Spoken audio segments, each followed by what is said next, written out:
إن الحمد لله رب العالمين والصلاة والسلام على محمد عبد الله الأمين وعلى آله وصحبه أجمعين ومن تبعهم بإحسان إلى يوم الدين وبعد فقد قال الله تبارك وتعالى في القرآن المجيد والقرآن الحكيم أعوذ بالله من الشيطان الرجيم بسم الله الرحمن الرحيم يا أيها الذين آمنوا كتب عليكم الصيام كما كتب على الذين من قبلكم لعلكم تتقون صدق الله العظيم. وقال النبي صلى الله عليه وسلم من صام رمضان إيمانا واحتسابا غفر له ما تقدم من ذنبه أو كما قال رب اشرح لي صدري ويسر لي امري واحلل عقدة من لساني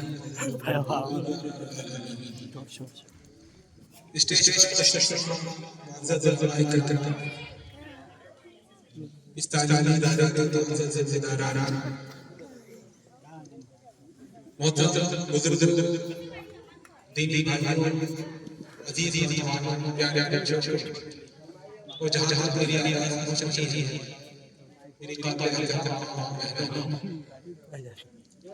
یا اللہ رب العزت کا بڑا فضل کر اس کا احسان ہے کہ اس نے ہمیں شعبان المعظم کے مہینے میں دینی باتیں سننے کے لیے اور دینی نسبت سے بیٹھنے کے لیے اور دینی نسبت سے سیکھنے جاننے کے لیے یہاں جمع ہونے کی توفیق رمضان المبارک کا مہینہ جب ہمارے سے یہ بہت خوشی کا سبب ہے. اللہ کے نبی صلی اللہ علیہ وسلم جب شعبان کے مہینے میں ہوتے تھے تو ہماری اماں حضرت عائشہ فرماتی ہیں کہ آپ کسی بھی مہینے کے دنوں کو اس طرح گنتے نہیں. آج 2 تاریخ ہے، آج 12 تاریخ ہے، آج 17 تاریخ ہے، آپ کسی مہینے کا اتنا کاؤنٹ نہیں کرتے سوائے شعبان. کیوں؟ کیونکہ اب رمضان المبارک آنے والا ہے. اب کاؤنٹ شروع ہو چکا ہے. رمضان المبارک کی آمد میں 2 ہفتے رہ گئے ہیں، 1 ہفتہ رہ گیا ہے، اب 6 ہیں، اب 5 تک اس طرح. اور رمضان المبارک کی آمد سے پہلے اللہ کے نبی صلی اللہ علیہ وسلم صحابہ کرام کو اکٹھا کر کے خطاب فرماتے تھے، کہتے تھے ایھا الناس قد اظل علیکم شہر عظیم، اے مومن مردوں اور عورتوں تمہارے اوپر ایک بابرکت مہینہ آنے والا ہے. اللہ تعالیٰ نے اس میں تمہارے اوپر روزہ فرض کیا ہے. قد کتب اللہ علیکم فیہ صیامہ، اور اس میں ایک ایسی رات ہے جو 1000 مہینوں سے بہتر ہے، اور اس کا پہلا عشرہ رحمت ہے اور درمیانی عشرہ مغفرت ہے اور آخری عشرہ جہنم سے نجات اور آزادی کا پروانہ دیتے ہیں. میں نے آپ کے سامنے جو آیت کریمہ پڑھی اس میں اللہ جل شانہ کہتا ہے اے ایمان لانے والے مردوں، اے ایمان لانے والی عورتوں، تمہارے اوپر روزہ فرض کر دیا گیا ہے جس طرح پچھلی امتوں پر روزہ فرض کیا گیا تھا. آپ قرآن مجید پڑھ کر دیکھیں، جہاں نماز کا حکم دیا گیا وہاں یہ نہیں کہا گیا نماز تمہارے اوپر فرض ہے جیسے پچھلی امتوں پر نماز فرض تھی. زکوٰۃ کا جہاں حکم دیا گیا وہاں یہ نہیں کہا گیا زکوٰۃ تم پر فرض ہے جیسے پچھلی امتوں پر زکوٰۃ فرض تھی. اسی طرح حج کے لیے بھی یہ تعبیر ہے، یہ اسلوب اختیار نہیں کیا گیا، مگر روزے کے لیے یہ اسلوب اختیار کیا گیا کیونکہ روزہ واقعتاً مشکل ہوتا ہے، نفس بھاری ہوتا ہے، شاق گزرتا ہے. انسان کا جو روزمرہ کا معمول ہوتا ہے اس سے اس کو کٹ جانا پڑتا ہے، اس کے سونے اور اٹھنے کے ٹائم بدل جاتا ہے. اس سے کہا کہ مشکل تو ہے مگر تمہاری اصلاح کے لیے، تمہاری تربیت کے لیے، تمہاری روحانی بالغی کے لیے، تمہیں اللہ سے قریب پہنچانے کے لیے، تمہیں نبی اکرم صلی اللہ علیہ وسلم کی اتباع کی توفیق دینے کے لیے ضروری تھا کہ تمہارے لیے یہ آزمائش کا، یہ ابتلاء کا، یہ ٹریننگ کا مہینہ رکھا جاتا تھا. ورنہ اگر تمہارے لیے اگر چھوٹ ہوتی کبھی اس میں تو پچھلی امتوں میں سے کسی کو چھوٹ دیتے، مگر کسی کو بھی روزے سے چھوٹ نہیں دی گئی.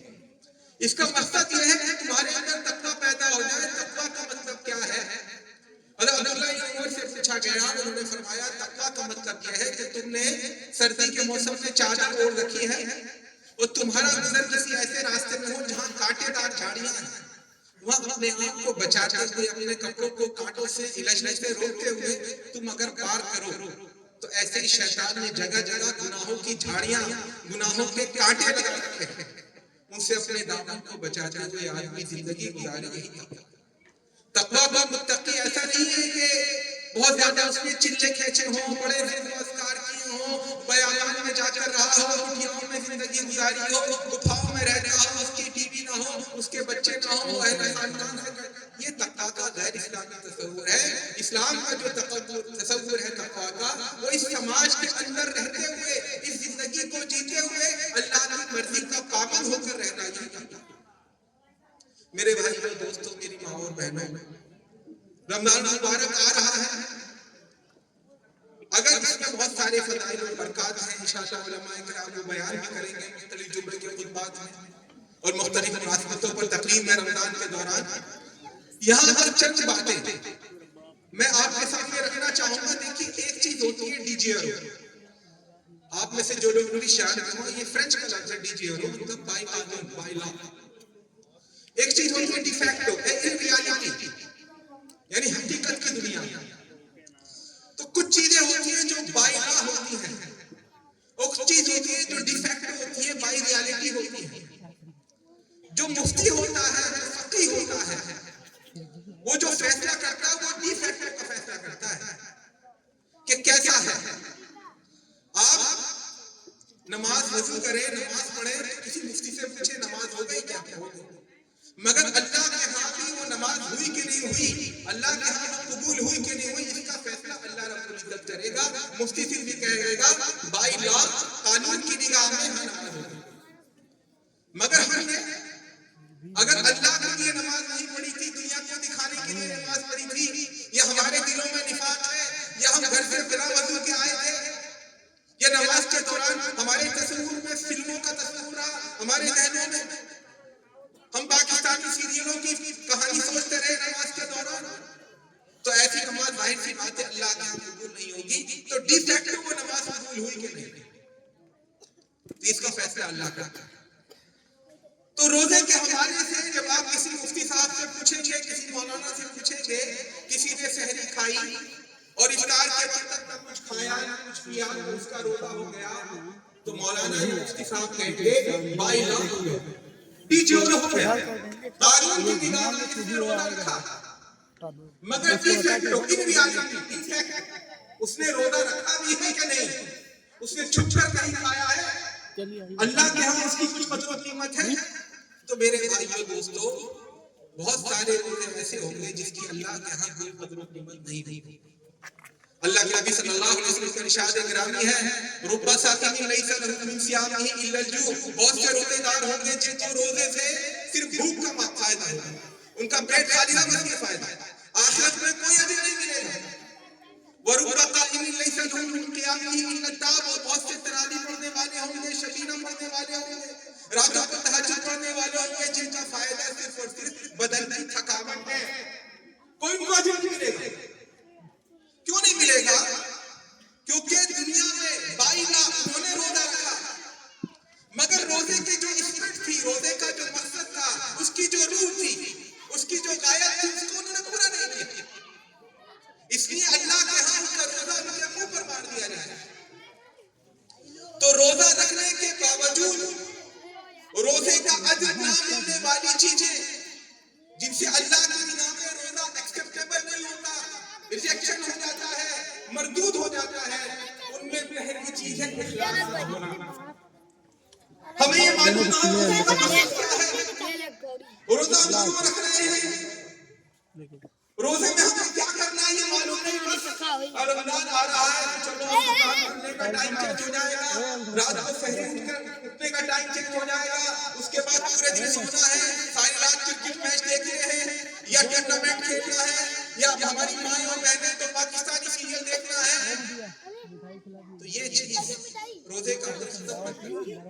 اللہ کے نبی صلی اللہ علیہ وسلم نے اللہ جل شانہ کا یہ قول ذکر کیا ہے، انا اغنى الشركاء عن الشرك، دنیا میں جن چیزوں کو بھی مقصد بنا کر کوئی کام کیا جاتا ہے، جتنی چیزوں کو، کوئی کسی صنف راضی کو رجھانے کے لیے، اس کو پانے کے لیے محنت کرتا ہے، کوئی سرکاری نوکری پانے کے لیے محنت کرتا ہے، کوئی باپ دادا کی عزت ابھارنے کے لیے محنت کرتا ہے، سب کے الگ الگ مقاصد ہیں، جن چیزوں کو بھی لوگ مقصد سمجھ کر کام کرتے ہیں، میں ان تمام چیزوں میں سب سے زیادہ بے نیاز ہوں، سب سے زیادہ غیرت مند ہوں۔ فمن عمل عملا، تو اگر کوئی شخص بھی کوئی کام کرتا ہے، اشرک فیہ معی غیری، اس میں میرے ساتھ دوسرے کو بھی شریک کر لیتا ہے، میں روزہ اس لیے رکھوں تاکہ سماج میں میری بے عزتی نہ ہو، خاندان میں کوئی انگلی نہ اٹھائے، ترکتہ وشرکہ، تو میں اس کو بھی چھوڑ دیتا ہوں، اس کے عمل کو بھی چھوڑ دیتا ہوں۔ صرف عمل کرنا میری ماں اور بہنوں کافی نہیں ہے۔ حل اتاک حدیث الغاشیہ، اے سننے والے، تجھے چھا جانے والے عذاب کی خبر پہنچی؟ وجوہ یومئذ خاشعہ، جب وہ عذاب آئے گا اس دن چہرے سہمے ہوئے ہوں گے، عاملۃ ناصبہ، اور ان چہروں نے، ان انسانوں نے عمل کیا ہوگا، عاملۃ ناصبۃ، خوب تھکایا ہوگا، ہٹایا ہوگا، محنت کی ہوگی، گھٹنوں کے بل چل کر گئے ہوں گے، ساری ساری رات روتے رہتے ہوں گے، اپنے آپ کی قربانی دی ہوگی، اپنے بچوں کو بلی چڑھائی ہوگی، مگر انجام کیا ہوگا؟ تصلیٰ نارا حامیہ، دہتی ہوئی آگ میں ڈالے جائیں گے۔ کیوں بھائی؟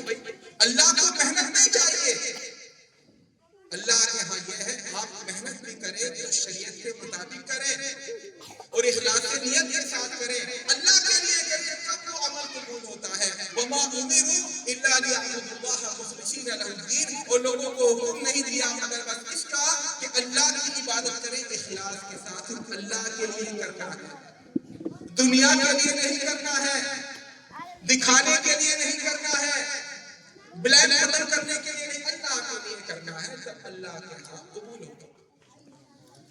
دوسری چیز جس سے روزے کا اجر و ثواب میرے بھائیوں دوستوں، محنت کے باوجود، بھوکے رہنے کے باوجود، رات میں سحری اٹھنے کے باوجود، دن بھر کچھ نہ کھانے پینے کے باوجود روزے کا اجر ختم ہو جاتا ہے، وہ یہ ہے کہ اللہ تعالیٰ نے جن کاموں کو حرام قرار دیا ہے ان کاموں سے بچا جائے۔ یہ بڑی عجیب بات سی لگتی ہے، آپ کو بڑی عجیب لگے گی کہ ہم اللہ کی خاطر ان کاموں کو چھوڑ دیتے ہیں رمضان کے مہینے میں جو عام دنوں میں جائز ہیں۔ اگر ہماری کوئی ماں بہن، ہمارے کوئی بھائی بزرگ دن بھر یہ کہے کہ میں بھوکا رہوں گا، اللہ تعالیٰ کہے ناراض ہوگا، کیوں بھوکے رہو گے جی؟ کیا مقصد ہے؟ کیوں؟ اللہ تعالیٰ تو چاہتا ہے کہ اللہ نے جو نعمت دی اس کا اثر دکھے تمہارے جسم پر۔ اللہ نے دولت دی تو اچھے کپڑے پہنو، اللہ تعالیٰ نے پیسہ دیا اچھا کھانا کھاؤ، بھوکے کیوں رہ رہے؟ لیکن کچھ کام ایسے ہوتے ہیں جو جس کے رہنے کی وجہ سے اللہ تعالیٰ روزے کا اجر ختم کرتا ہے۔